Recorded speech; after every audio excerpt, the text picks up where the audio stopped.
Hello guys and welcome to the YouTube channel of Wings A Kudan. So let's make it together. Hello everyone and welcome to Wings A Kudan. My name is Yashodhara Singh Jamwal and welcome to my lecture series. How are you all doing? I hope you all are staying home, staying safe.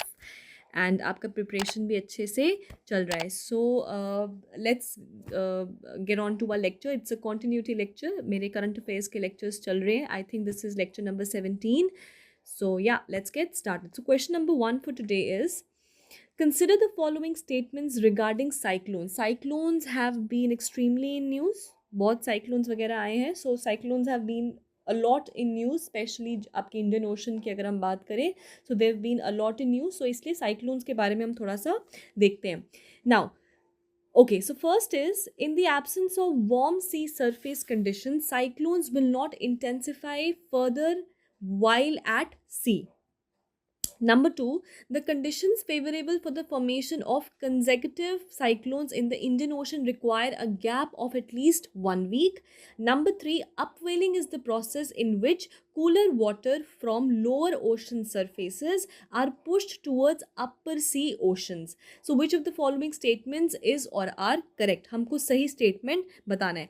Number 1, in the absence of warm sea surface condition, जो cyclones होते हैं, they will not intensify further. Is it true? Yes, it is true कि जब आपका warm सी surface का absence होगा तो आपकी जो साइक्लोन्स है वो फर्दर इंटेंसिफाई नहीं होते जैसे आपका सी का है. नंबर 2, एक फेवरेबल कंडीशन जो हमको चाहिए for the formation of consecutive cyclones, right, उसमें कम से कम कितना गैप होना चाहिए? 1 वीक का. तो ऐसा तो बिल्कुल भी नहीं है. Number 3, upwelling. अपवेलिंग इज एक ऐसा प्रोसेस है जिसमें जो कूलर वाटर होता है लोअर ओशन सरफेसेस का, वो अपर ओशन सरफेसेस की तरफ पुश होता है. देखो नाम में ही अपवेलिंग है. सो अपवेलिंग इज अपर, ऊपर की तरफ, right. So it is pushed upper ocean surfaces. It is true. So इसमें कौन कौन से आपके ऑप्शन सही हो गए? इसमें हो गया option number 1 and option number 3 correct. Condition favourable for the formation of consecutive cyclones in the Indian Ocean कितना होना चाहिए? At least a gap of 1 week. ऐसा बिल्कुल भी नहीं है. So it is 1 and 3, right.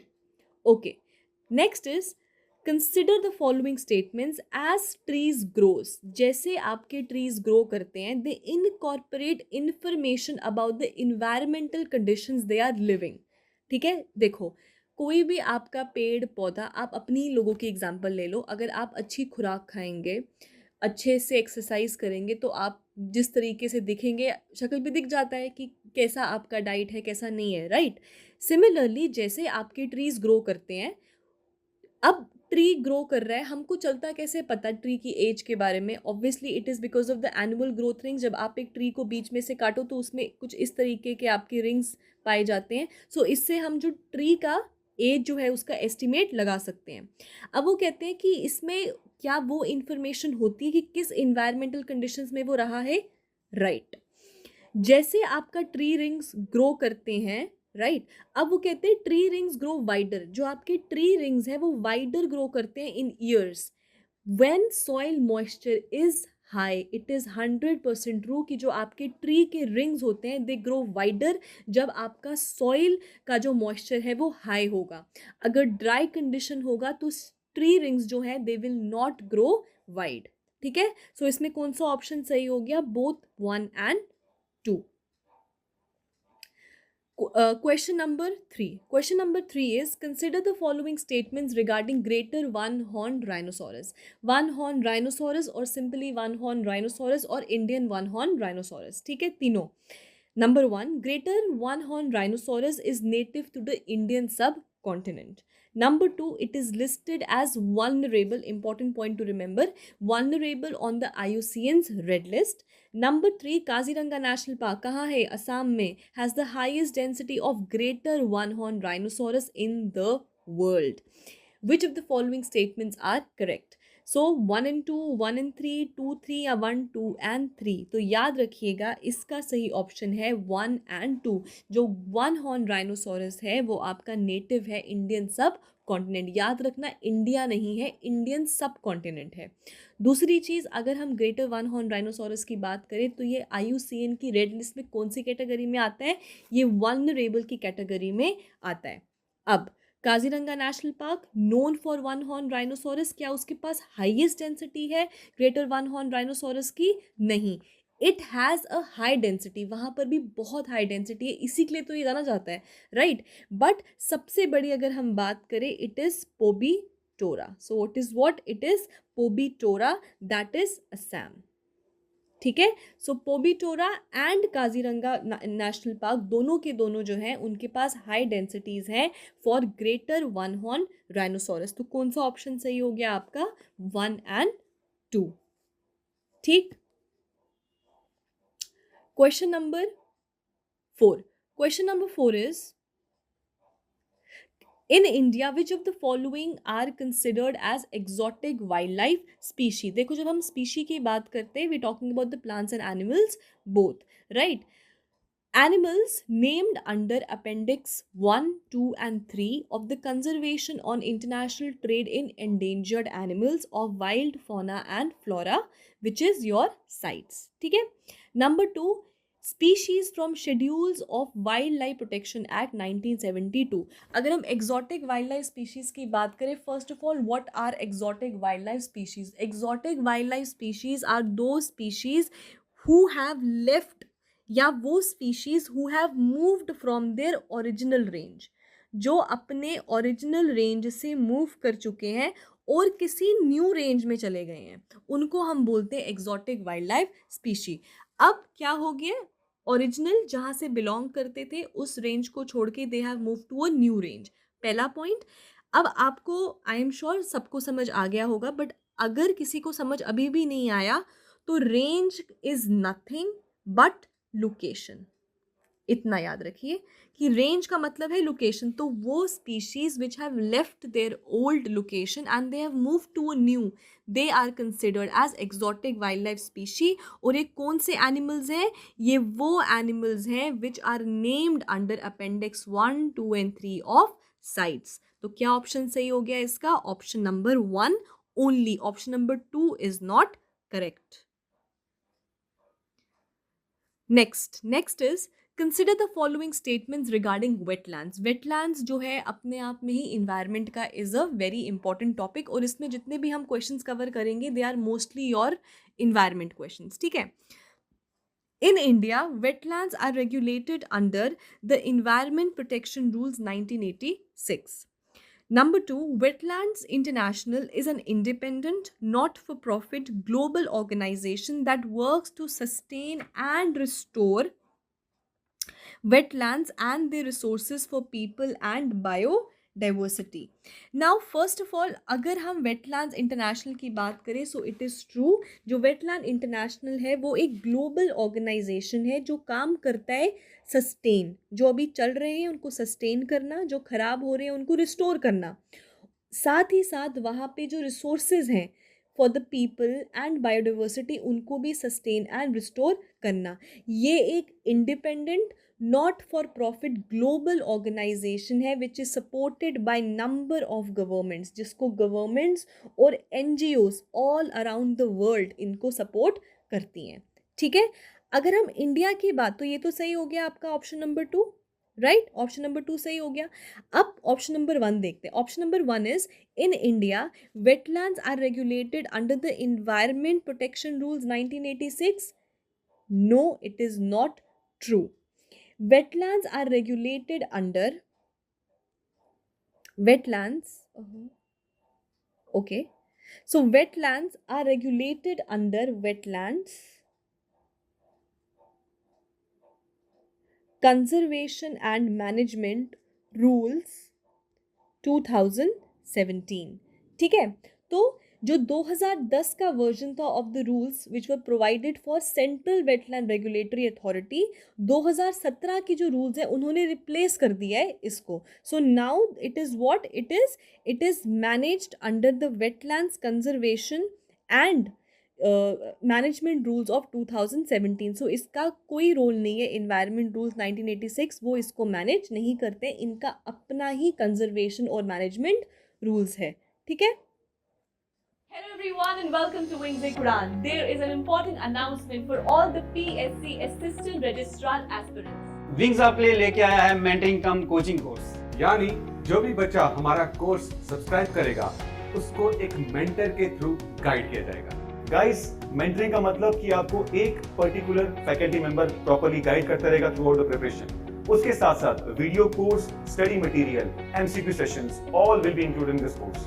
Guys, faculty members सारे वही होंगे जो पीएससी और यूपीएससी के एग्जाम्स को ऑलरेडी फेस कर चुके हैं, जिन्होंने मेंस लिख रखा है, जो इंटरव्यू स्टेज तक पहुंच चुके हैं। So all those people who are guiding you have already been through this exam. ये कोर्स विंग्स लेकर आ रहा है नॉर्थ इंडिया की सबसे बड़ी ऐप पे, धुरीना ऐप।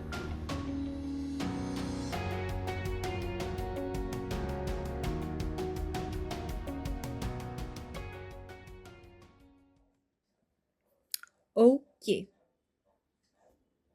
हाँ, तो कौन सा ऑप्शन सही हो गया इसका? ऑप्शन नंबर ये है ना? हाँ, तो ऑप्शन नंबर 2 इज करेक्ट। ठीक है। Question number 6 is important. All right. Consider the following statements regarding Global Tiger Initiative (GTI). Global Tiger Initiative is a global alliance of government, international organizations, civil societies, the conservation and scientific communities, and the private sector with the aim of working together to save wild tigers from extinction. Number 2, the initiative is led by all tiger range countries. Number 3, the scope of GTI also includes Asiatic lions. Number 4, World Bank is one of the founding partners of GTI. सबसे पहले अगर हम GTI की बात करें, जो global tiger initiative है, it was launched in 2008. When was it launched? It was launched in 2008 and it was a global alliance of number of governments, international organizations, civil societies, जो private sectors, they all came together with the aim कि हम क्या करेंगे, आपके wild tigers को conserve करेंगे और उनको extinction से बचाएंगे, मतलब extinct खत्म होने से बचाएंगे। ठीक है। अब क्या कहते हैं आपका, ठीक है, इससे इसको बचाएंगे, राइट? ओके, सो पहला ऑप्शन हो गया आपका सही। Next, the initiative is led by all the tiger range countries. Yes, it is led by all the tiger range countries. How many tiger range countries? 13. Is India there? Yes, India is there. So कितनी tiger range countries है? 13 tiger range countries के द्वारा ये initiative जो है वो लिया गया था। ठीक है, सो सेकेंड ऑप्शन सही। The scope of GTI also includes Asiatic lions. Now 2008 में GTI लॉन्च हुआ, I just told you initiative था, ये लॉन्च हुआ।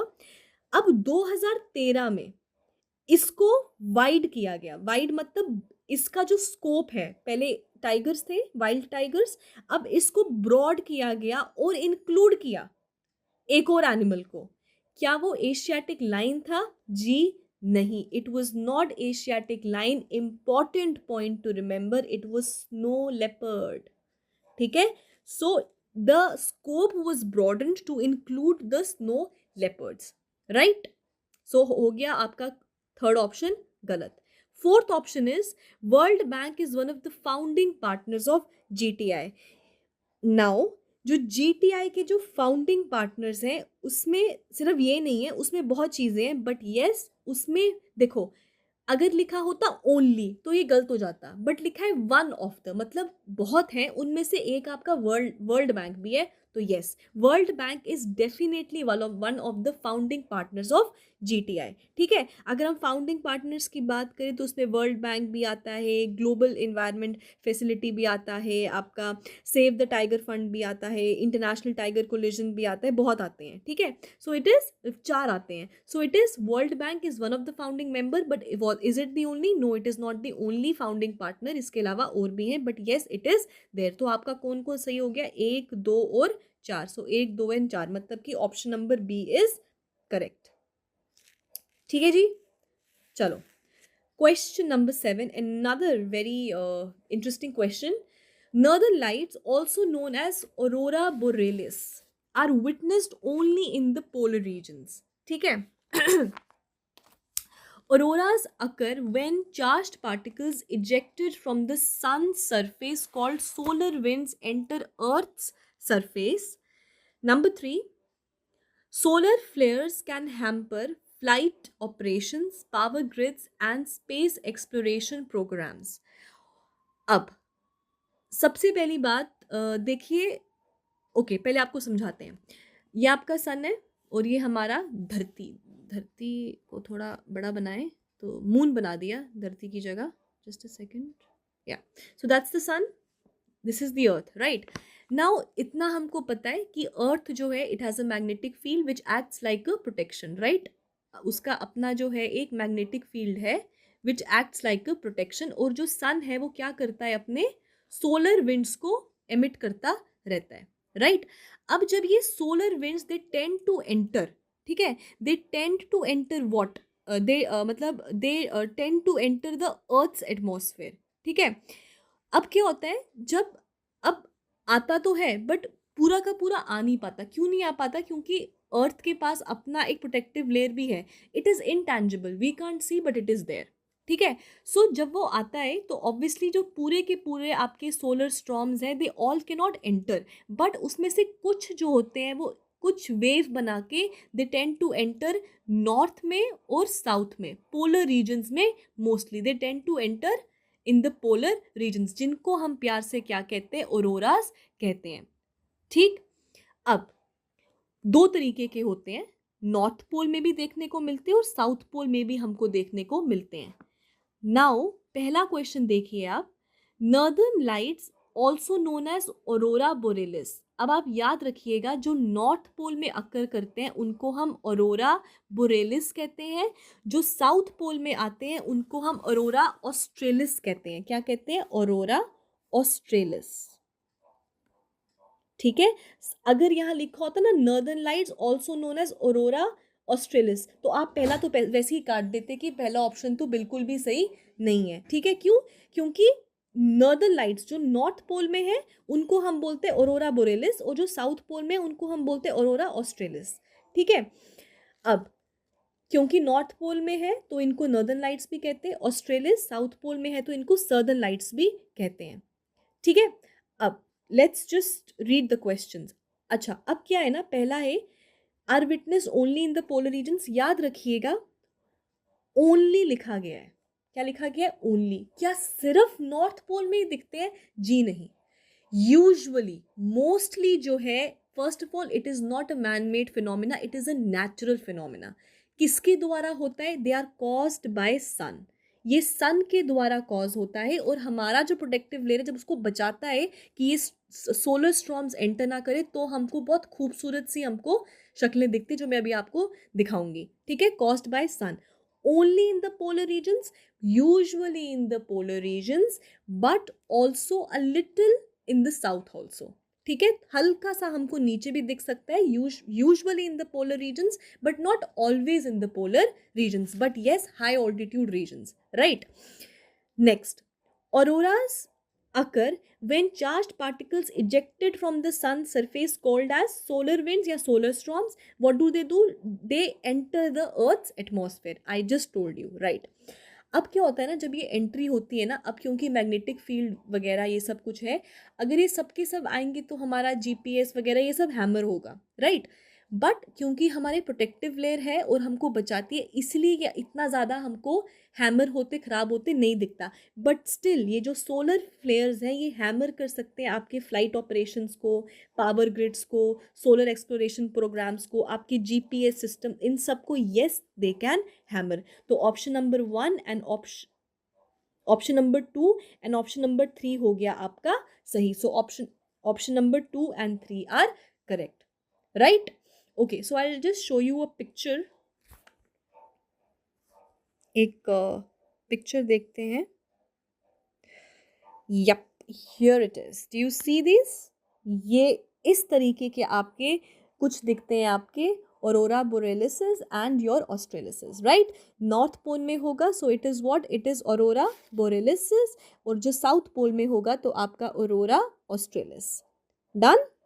चलो let's move ahead, just a second. या Next, question number 8. Question number 8 is which of the following states in Northeast India have tiger reserves? तो इनमें से जो उन्होंने questions नीचे options दिए, तो बताओ इनमें से कौन सी ऐसी Northeast India की states हैं जिनके अपने tiger reserves हैं.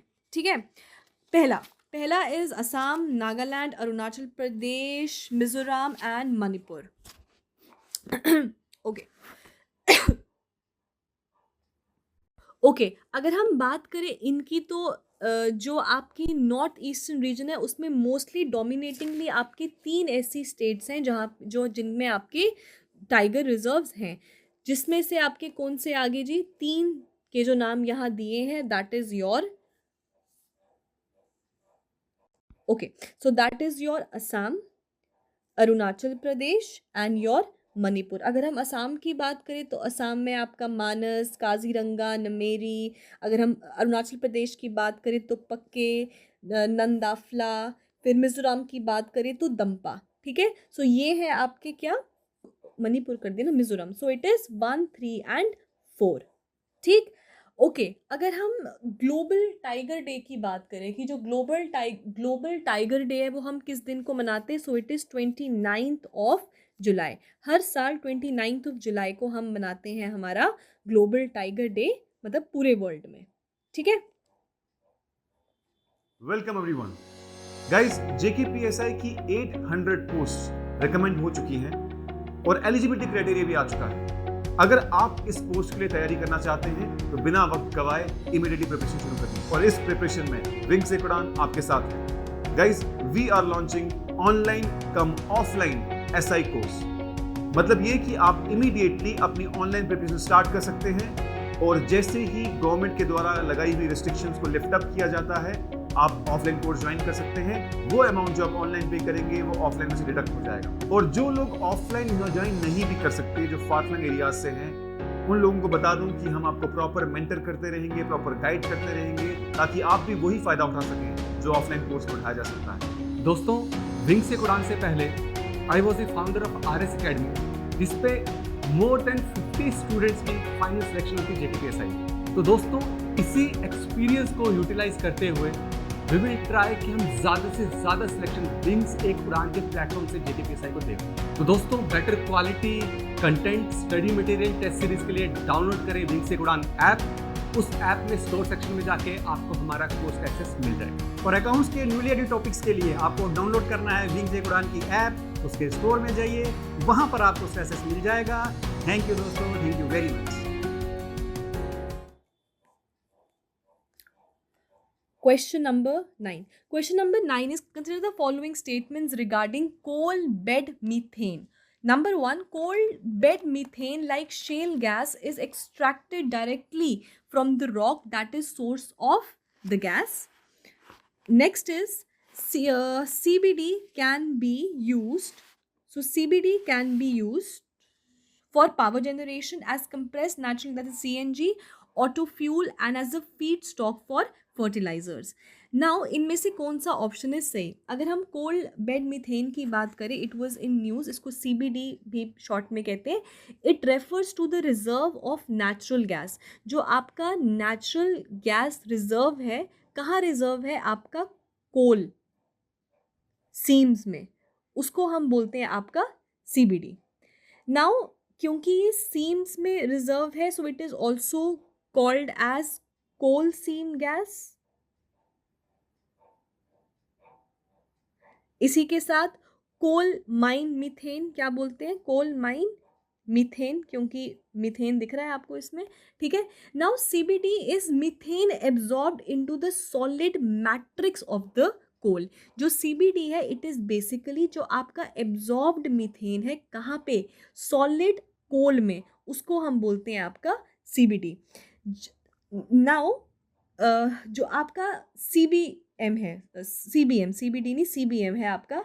It is form during the process of, it is form during the process of coalification. During the process of coalification. अब कोलिफिकेशन क्या है? कोलिफिकेशन हम बिल्कुल सरल भाषा में बात करें, कोल जैसा हमको दिखता है, क्या वो वैसा ही होता है? ऐसा बिल्कुल नहीं होता है। जो आपके प्लांट्स वगैरह होते हैं over the period of time they decay और फिर इवेंचुअली स्टेज बाय स्टेज जो है वो कोल बनता है। That is your coalification. अब क्या एकदम से ज़बरदस्त कोल बन गया होता है? जी नहीं, इसके स्टेजेस हैं। बेसिकली 5 टाइप्स ऑफ कोल हैं आपके। जैसे कि आपका पीट, सबसे थर्ड क्लास क्वालिटी वाला, मतलब थर्ड क्लास तो क्या मतलब सबसे बेकार, स्टेज 1, कि अभी बस स्टेज 1 है, अभी बनने ही लगा है, नॉट बेस्ट क्वालिटी। सब कोल्स में सबसे जो नीचे क्वालिटी का, दैट इज योर पीट। नंबर 2 आ गया आपका लिग्नाइट, जिसमें लेस कार्बन कंटेंट होता है, ऑब्वियसली मोर देन पीट, बट बाकियों के कंपैरिजन में लेस होता है। क्यों लेस होता है? लेस कार्बन कंटेंट का मतलब हो गया moisture is more and it is, मतलब इतनी जल्दी आग नहीं पकड़ने वाला, विच वेरीज फ्रॉम अ लिटिल, इसको हम ब्राउन कोल भी कहते हैं। थर्ड हो गया आपका सब बिटुमिनस, जो आपका ब्लैक लिग्नाइट भी होता है, मतलब लिग्नाइट से क्वालिटी ऊपर और बिटुमिनस से एक क्वालिटी नीचे, उसको हम बोलते हैं सब बिटुमिनस। फिर आता है आपका bituminous which has high quality, high quantity of carbon content. फिर सबसे जो बेस्ट फॉर्म ऑफ कोल है that is your anthracite. That is your anthracite, मतलब जिसमें बहुत कम मॉइस्चर होता है, बहुत जल्दी आग पकड़ता है एंड बहुत हाई कार्बन कंटेंट पाया जाता है, and it is a little shining also. ठीक है। अब ये जो CBM है, ये कहते हैं जो इंडिया है, it is the fifth largest has the fifth largest coal reserves in the world. ठीक है। और जो CBM वगैरह है उसको हम यूज़ कर सकते हैं फॉर योर पावर जनरेशन। इसके अलावा CNGs के लिए, आपकी इंडस्ट्रीज़ में यूज़ हो सकता है, फीड स्टॉक फॉर फर्टिलाइजर्स के लिए, हम इन सब चीज़ों के लिए यूज़ कर सकते हैं। सो इसके कौन कौन से ऑप्शन सही हो गए? आपका हो गया both option number 1 and 2। But क्या कोई चैलेंज है रिगार्डिंग द CBMs? तो यस, CBM की रिगार्डिंग चैलेंज भी है। क्यों? क्योंकि मीथेन है। जब इसका एक्सट्रैक्शन करते हैं तो एमिट होता है आपका मीथेन। अभी मैंने आपको क्या समझाया कि ये क्या है? जो मीथेन एब्जॉर्ब्ड है आपके सॉलिड कोल में, वही है ना ये आपका। तो जब इसको एक्सट्रैक्ट करते हैं तो मीथेन निकलता है। अब आप सोचेंगे कि मीथेन निकलता है तो क्या हो गया भाई? मीथेन क्या है? ग्रीन हाउस गैस है, तो जिसके चलते it is challenging to the environment. ठीक है, चलो जी आगे। कोई ओके, मैं आपको एक फोटो भी दिखा देते हैं। Where is it? Let me just see. Yeah here it is. ये देख रहे हैं आप? Lignite coal, I told you, little brown in colour. Sub bituminous, जिसमें बिटुमिनस और लिग्नाइट दोनों के बीच का क्वांटिटी पाया जाता है कार्बन का। फिर आपका बिटुमिनस काले रंग का जो कोयला हम यूजुअली यूज़ करते हैं, और एंथ्रासाइड सबसे बेस्ट क्वालिटी का, and I told you a little lustrous. दिख रहा है? सब में से ये सब मैट है और ये हल्का सा शाइनी है। ठीक है, चलो आगे। Okay, so question number 10. Consider the following statements regarding Himalayan Siro recently in news. Himalayan Siro is described as resembling a cross between a goat, a donkey, a cow, and a pig. It is restricted to the Himalayan region. It is listed under Schedule 5 of the Wildlife Protection Act 1972. ठीक, अब पहला, wild life अगर हम Himalayan sero की बात करें तो बिल्कुल सही है। It resembles to a cross between goat, donkey, a cow and a pig. बहुत बहुत जगहों पे आपको अ गोट एंड अ एंटीलोप भी दिया होता है। It is a cross, it looks in between like goat and a antelope, but it is described as a cross. इसको क्रॉस मानते हैं, एक गोट का, एक डंकी का, एक पिग का और एक काउ का। दे आर हर्बीवोरस, और ये टिपिकली जो है आपके हाई ऑल्टीट्यूड, जो आपके 2000 मीटर और 4000 मीटर के ऑल्टीट्यूड्स पे पाए जाते हैं। They are known to be found in the eastern, central and western Himalayas, लेकिन absence in the trans Himalayas. ये याद रखिएगा, ट्रांस हिमालयन रीजन में इनका एब्सेंस है, लेकिन ईस्ट, सेंट्रल, वेस्टर्न हर जगह ये हमको पाए जाते हैं। एंड इनकी जितनी भी स्पीशीज हैं, they are all found in Asia. ठीक, ओके। पहला ऑप्शन क्या था जी आपका? क्रॉस वाला, बिल्कुल सही। हिमालयन रीजन, बिल्कुल सही। क्योंकि इसमें बताया नहीं गया है कि ट्रांस में है कहाँ, तो हिमालयन रीजन तो सही है, वहीं पाए जाते हैं. It is listed under schedule 5 of the wildlife protection in 1972. जी नहीं, they are not found, they are not in your schedule 5, they are in schedule 1 of the wildlife protection act 1972. और IUCN की list में ये कौन सी category में आते हैं? वल्नरेबल. ठीक है, ये वल्नरेबल कैटेगरी में आते हैं. पहले ये नियर थ्रेटन कैटेगरी में थे, बट अब इनको नियर थ्रेटन से हटाकर वल्नरेबल कैटेगरी में डाल दिया गया है. ठीक. अब why were they in news? They were in news क्योंकि ऑलराइट, सबसे पहले इनिशियली जो न्यूज़ आपके जो पिछले साल आई थी, इट वाज कि it's a goat, it's a pig, it's a serow. ये आपका इंडियन एक्सप्रेस में भी आपका ये आया हुआ था आर्टिकल, जिसमें उन्होंने बताया था कि Spiti which is in Himachal Pradesh, वहाँ पे आपका जो हिमालयन सिरो है फॉर द फर्स्ट टाइम जो है ये उस कोल्ड डेजर्ट में हमको साइट किया गया था. और हाल ही में ये द हिंदू का आर्टिकल है, in a first Himalayan serow spotted in Assam. तो पहली बारी असम में भी इसको स्पॉट किया गया है. ये इस साल का न्यूज़ है, इस साल का क्या, मार्च का न्यूज़ है. इसके अलावा आपका अगर हम बात करें पिछले साल की, तो ये कहाँ पाया गया था? आपकी स्पीति में इसका स्पॉट इसको किया गया था, विच इज़ इन हिमाचल प्रदेश. ठीक है. All right, I'll just show you a picture of this if I have. Of course I have. इस तरीके का आपका ये एनिमल जो है वो देखने में लगता है. अच्छा, एक ही पिक्चर है. सो इस तरीके से आपका ये एनिमल जो है वो देखने में लगता है. ये देख रहे हैं, इसका मुंह काऊ के जैसा है, शक्ल गोट के जैसा है, इधर हॉर्न भी है. तो ये सब का मिक्सचर है. ठीक. चलो, very good. Let's move ahead. All right, so this is done. Next question number 11. Question number 11 is yeah. Consider the following statements regarding meteor shower. Number 1, a series of meteoroids when encountered at once is termed as meteor shower. ठीक. Number 2, a meteor shower are witnessed when Earth passes through the trails of debris left behind by a comet or an asteroid. ठीक. Number 3, according to NASA, meteor shower is a very rare event which happens once in 100 years. ठीक है, तो इसका क्या है? अब सबसे पहले मीटियोर शावर, ऐसे लग रहा होगा कि पता नहीं कौन सी बला का नाम है, पर ऐसा कुछ भी नहीं है. जब आपके number of meteors they enter into the earth surface, जब ये एकदम से आते हैं, दे टेंड टू बर्न. ठीक है, ये ड्यू टू द एटमॉस्फेयर ये जल जाते हैं, जिसके चलते जब ये जल जाते हैं तो ये हमको क्या कहते हैं उसको, फायर बॉल्स की तरह हमको दिखते हैं. जब ये ढेर सारे आ जाते हैं तो हमको क्या लगता है? ये मीटियोर शार की तरह लगता है. तो पहला तो ये सही हो गया. They are witness when earth passes through trails of debris left behind by a comet और एस्ट्रॉइड. ऑब्वियस ही बात है ना कि डेब्रीज तो छोड़ेंगे ही, जब जल जाएंगे तो डस्ट ऐश वगैरह रह जाएगी. तो ये भी हो गया सही.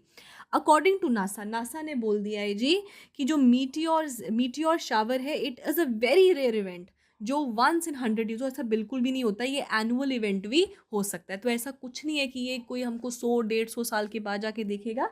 It can be A annual event. अगर एनुअल नहीं होगा तो ये कभी भी हो सकता है. ठीक है, तो इसमें कौन सा ऑप्शन सही हो गया? Option number 2, option number 1 and option number 2 are correct, not option number 3. ठीक है. Question number 12. Question number 12 is regarding your zombie fires which were recently in news. What is a zombie fire? A zombie fire is a fire that continues to burn underground and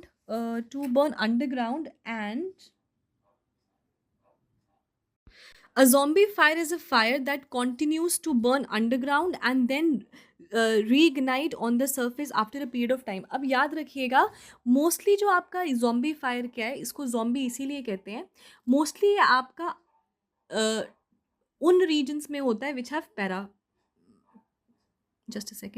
permafrost. permafrost क्या होता है? इस शब्द को तोड़ दीजिए. frost पता है आपको? बर्फ. पर्मा मतलब परमानेंट. जब किसी जगह पे एक परमानेंटली फ्रॉस्ट हो गया है उसको हम बोलते हैं परमाफ्रॉस्ट, लेमैन की भाषा में.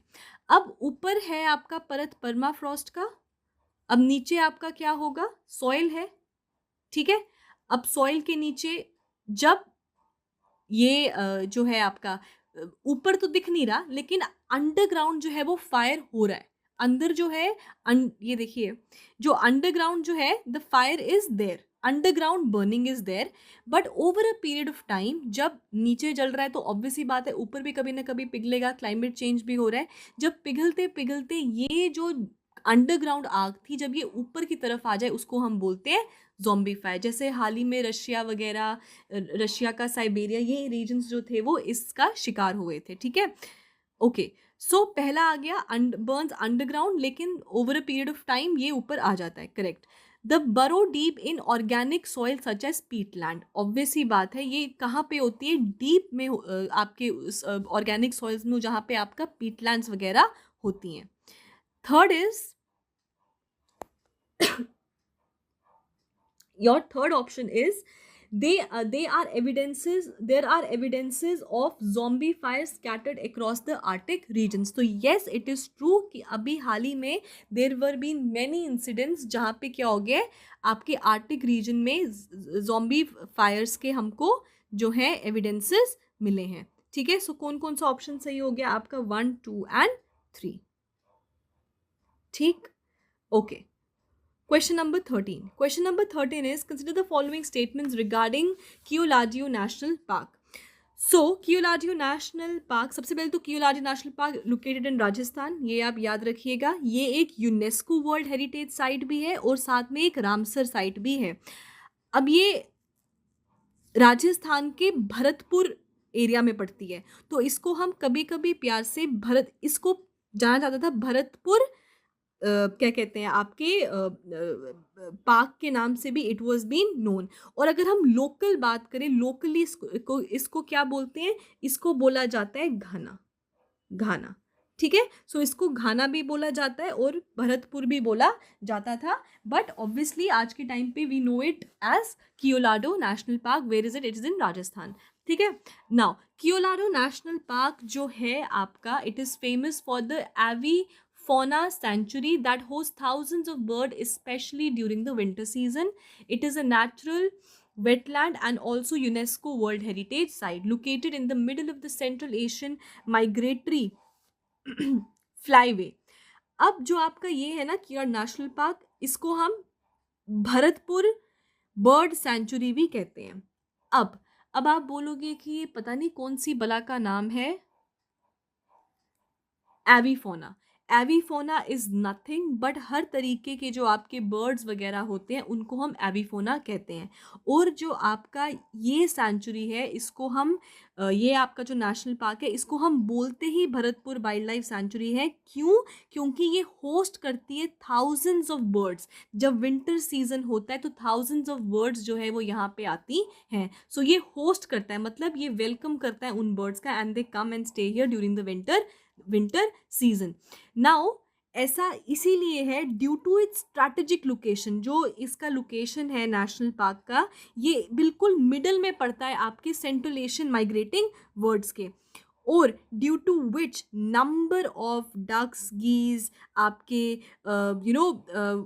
जो आपके बर्ड्स हैं, they all arrive here during winters. और यहाँ पे प्रेजेंस है आपके वाटर का, जिसके चलते अ लॉट नंबर ऑफ आपके जो बर्ड्स हैं दे ऑल कम हियर, ठीक है। इसके अलावा मैंने आपको क्या बताया कि ये एक यूनेस्को वर्ल्ड हेरिटेज साइट है और एक रामसर साइट भी है, राइट।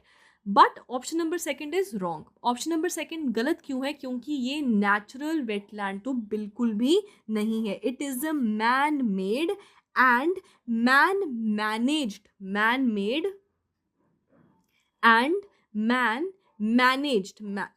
मैनेज्ड वेटलैंड, ठीक है। तो ऑप्शन कौन सा सही हो गया आपका? 1 and 3 ऑप्शन इज करेक्ट, ठीक।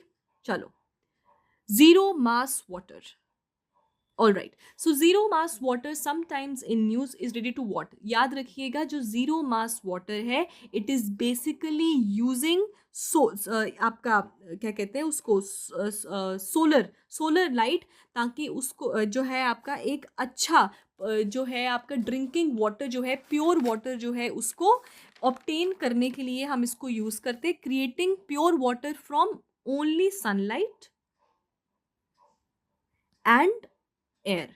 सनलाइट और एयर की इस्तेमाल से हम क्रिएट करते हैं pure water, so that is your zero mass water. ठीक है, okay, so will take up the last question for today. Consider the following statements. Number 1, climate change performance index tracks countries' efforts to combat climate change and is published annually by UNEP.